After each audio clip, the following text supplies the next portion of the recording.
Біршама уақыт өтіпті әңгіме салмай қойғаныма. Жаңа әңгімені қабыл алыңыздар. Ұнаса лайк басып пікір қалдыра отырайық. Өз ойларыңызбен бөлісе отырыңыздар. Ал, бастайық. Қиын шақ. Бір бөлім. Нұрым мен аяулымның шаңырақ құрғандарына 6 жыл. Әр жылдан күтер үкілеген үміттерім ол. Себебі бұл отбасының бала есін аңсап жүргеніне де 6 жыл толған еді. Алладан күдерлерін үзбей күндіз түні дұға етеді. Нұрым байсалды, артық сөзі жоқ жігіт, қандай жағдай болмасын аяулымның жанынан табылып демеу бола біледі. Бүгін үйленген күндеріне орай мерекелік дастархан әзірлеп жүрген аяулым өзінің жүкті екенін бірер сағат алдын білген еді. Мереке үстіне мереке болсын деп жолдасының жұмыстан келер уақытын күтті. Бірақ Нұрым жұмыста бірер уақыт бөгелетінін, ертеңгі тексеріске бірсыпыра дайындығын пысықтап алу керектігін айтып жарының өзіне тамақтана беруін ескертті. Жұмыс деп жүріп үйленген күндері есінен шыққан Нұрымның жұмыс үстелінің шетіндегі ескертулер парақшасына көзі түседі. Қап қарашы, жұмыс деп маңызды күнді де жадымнан шығара жаздаппын. Аяулым әдеттегідей дастархан жасап тосып отқан болар. Менің мазалама дегеніме жауабын да қаталмай үнсіз қалғаны ғой. Жұмыс бітер, жарыма көңіл бөлейін деп өз-өзіне күбірлеп жұмысына ескертіп үйіне қайтты. Бұл кезде уақытта түнгі 11-лер шамасы еді. 2 бөлім. Жолай құшақ гүлін алып аяулымға асықты. Келсе жайнаған дастархан басында жары тәтті ұйықтап жатыр екен. Ұйқысын бұзбайын деп біраз аяулымның жүзіне сүйсіне қарап тәтті кездерінен есіне алды да жарының сабырлығына тәнті болды. Сол сәт аяулым да оянып өзінің айтуға асыққан жаңалығымен бөліспек еді. Нұрым, қашан келіп қалғансың, келгеніңде мені оятпадың ба, қарның ашқан болар, қазір тамағыңды тез-ақ алдыңа әкелейін деп күйеуінің ас ауқатын алдына тосты байыппен әңгіме бастады. Нұрым, отандасқанымызға 6 жылдың жүзі толды, соған орай менің саған сыйлығым бар деп жымиды аяулым. Жаным, аяулым, сенің өзің маған Алланың берген сыйысың. Неге әуре болдың? Мына жайған дастарханың да жетер еді ғой. Тәтті дәмдінің барлығы да бар дей бергені сол еді. Аяулым Нұрымға сыйлығын тарту етті. Жарының аяғы ауыр деп мүлде ойламаған ол қораптың ішіндегі сәби шұлығын көргенде бірден түсіне қойды, және сенер-сенбесін білмей балаша қуанды. Қуанды да жарын көтеріп алып рахметін айтуда. 3 бөлім. Қуанған отбасы енді әр күнді, әр сәтті, әр айды ертегідегідей өткізуде. Тіпті бір ұл, бір қыздың есімдерін де ойластырып қойған. Өзі сипаттамасы бойынша қыз бала дүниеге келуі мүмкін. Мейлі, ұл болсын, қыз болсын, аман сау дүниеге келгендері олжа болғалы тұр. Нұрым мен аяулымның өмірлері түрлі түсті бояуға малынғандай еді. Екеуі уақыттың өткендерін де елемей қалуда. Әне-міне деп 9-шы айда жақындап қалды. Нұрым жұмыста, аяулым толғағы келіп болмаған соң Нұрымға телефон соқты. Нұрым жұмысынан сұранып шығып жарына жылдам жетті. Нұрым келіншегінің қиналғанын көріп өзін қоярға жер таппады. Жедел жәрдем шақырмақшы еді, аяулым қажеті жоқ деп кері қайтарды. Нұрым бір жамандықтың боларын сезгендей. Жедел жәрдем шақыртайық немесе көлік дайын тұр, тез ауруханаға барайық дегеніне құлақ аспаған жары үлкендерден естіген сөздеріне орай толғақ арасы тым жақын жиілегенде ғана бару керек деп үйде онша-мұнша тірліктерін істеп жүріп алды. Бұл жолы аяулым өзін жай сезініп, Нұрымнан тезірек ауруханаға апаруын өтінді. Көлікті жылдам дайындап ауруханаға жол тартты. Ұстай самғаған көлікте Нұрым барынша аяулымға жылы сөздермен демеу бола білді.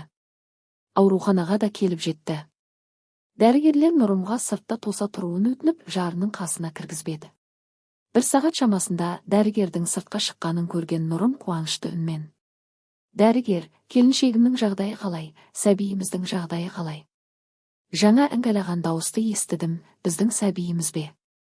Ішке кіруіме болады ма? Келіншегімнің жанына барып қуанышымызды бірге бөліссек деген Нұрымның дәрігердің бір ауыз сөзі көңіл күйін бұзып жіберді, тіпті есеңгіретті. Өйткені аяулым толғақ үстінде жан тапсырған еді. Оқиғаға байланысты өз ойларыңызды, пікіріңізді жаза кетіңіз. Лайк басып пікіріңізбен бөлісе отырыңыздар. Оқиғаның соңы қалай аяқталады деп тұжырымдайсыздар. 4 бөлім. Мең-зең болған Нұрым қуанышты жаңалық естимін бе дегенде, қуанышы су сепкендей басылды. Дүниеге қыз бала келіпті, аяулым мен Нұрымның қыздары.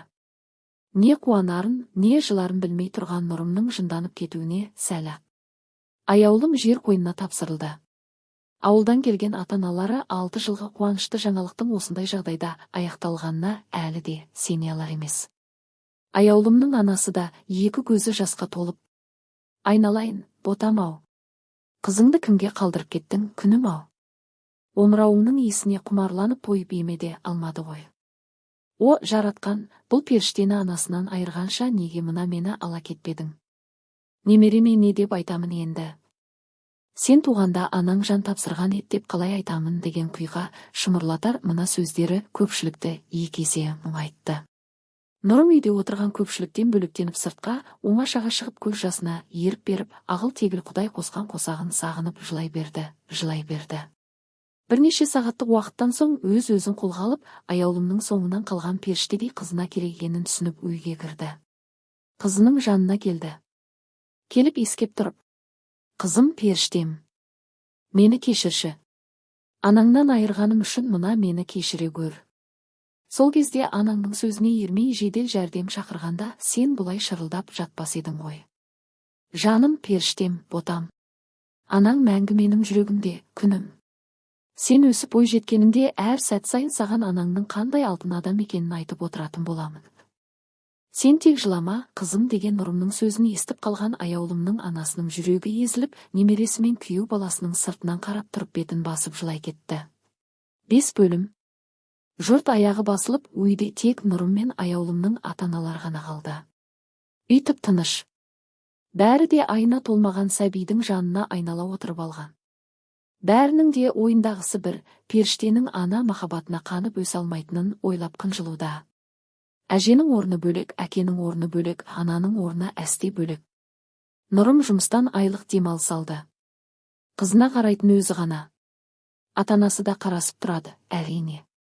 Дегенмен олар үлкен жастағы кісілер болған соң артық салмақ оларға жүк болар, жарымның қазасынан естерін жинай алмай жүргенде одан сайын қиналып қалар деп ойлады. Қызын тамақтандырып, жүргегін ауыстырып, тіпті өзі шомылдырып қарауда. Осы жайттар орын алып жатқанда жарының орны бөлек екені, бір күнді қанша аңсағандары, арман, мақсаттары қыздарын бірге қарап, бірге өсіру еді, сол еріксіз ойына келе берді. Арада 8 жыл өтті. Қанша уақыт өтсе де Нұрым қайта үйленген жоқ. Үйленсе алған жары мен қызының ара қатынасы қалай болар екен деп ойлап, ол ойынан кері шегінетін. Аяланың ертең туылған күні. Ал аяулымның о дүниелік болған күні. Бұл күн Нұрымға ауыр тиеді. Десек те Алланың ісіне қарсы тұра алмайды. Әдеттегідей қызына дәмді торты мен үлкен қуыршағын сыйға тартты. Екеуі аяулымның бейітінің басына барды. Аяла ерте есейіп кеткендей бәрін түсініп тұр. Әкесіне де артық сұрақ қойып жүрегін жаралағысы келмейді.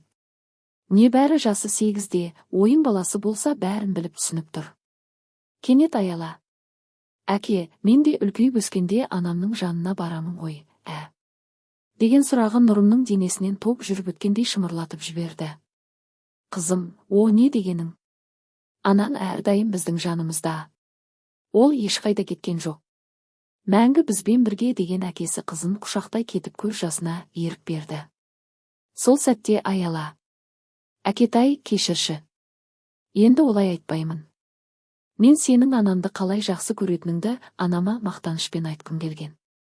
Ол да сені жақсы көретініне шүбәм жоқ, әкетай. Болды, жылама. Үлкендерге жылауға болмайды" деп әзіл сөздермен әкесін жұбатуда. 6 бөлім. Қызы мен әкесі үйге қайтты. Дастархан жайып кішігірім аналарын еске алып Құран оқылды, және соңы Аяланың туылған күніне ұласты. Әкесі мен қызы бақытты. Тек аяулым ғана жетіспей тұр. Нұрым күнделікті әдеті бойынша жұмыстан қайтқанында Аяланы мектептен ала қайтады. Жол бойы екеуі әзіл әңгімелерін, күннің қалай өткендерін айтып үйлеріне де тез-ақ жетіп қояды. Бір күні Аяла әкесіне: "Әкешім, маған қашан мама әкелесің?" деді. Қызының мұндай сауал қоятынын күтпеген ол не дерін білмей үнсіз тұрып қалды. Арада бірер ай өтті. Нұрымның жұмысындағы бір бой жеткенге көзі түседі. Жұмысына тиянақты, артықлығын байқамаған Нұрым ұзақ бақылап жүріп соңында осы қызға үйленуге ұсыныс жасайды. Қыз жігіт болып сырласатын уақыты жоқ. Бірден үйленейік деген ұсынысқа бой жеткен Жібек те келісе кетеді. Той болмады. Тек некелерін қидырып қана қойды. Ал ол Жібекке ұнамады. Алғаш рет отбасылы болған Жібек Нұрымның бұрын үйленгенін, қызы бар екенін әу бастан білген. Білсе де әр кез Нұрымның бетіне басатын. Аялаға басында жылы қабақ танытып жүрген өгей ана Нұрымға білдірмей сөзбен түйреп алатын. Қанша ауыр сөздер айтып, ұрысса да Аяла әкесіне ол туралы айтпайтын еді. Себебі жас болса да әкесінің қиналып қалатынын түсінетін. Нұрым күнде жұмыста. Ерте барым кеш қайтады. Үйде Жібек пен Аяла өздері қалатын. Жібек өзінің істейтін бар жұмысын кіп-кішкентай Аяланың мойнына артып қойған. Киім үтіктеу, үй жинап, тамақ жасауға дейін бәрі Аяланың жұмысы.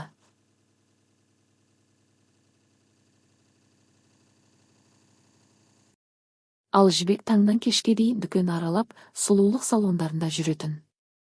Аяланың сабағы нашарлап барады. Уақыты болмаса да мектепте жақсы бағамен оқуға талпынып жүр. Бір күні Аяла достарымен қыдыруға саябаққа шығып кеткен еді. Жұмысының бәрін атқарып болған соң өгей анасына бір ауыз ескертіп айтқаны бар еді. Телефоннан қолы босамаған Жібек бұл сөздерге мән бере қойған жоқ. 7 бөлім. Достарымен асыр салып бұлай ойнамағалы да көп болған екен.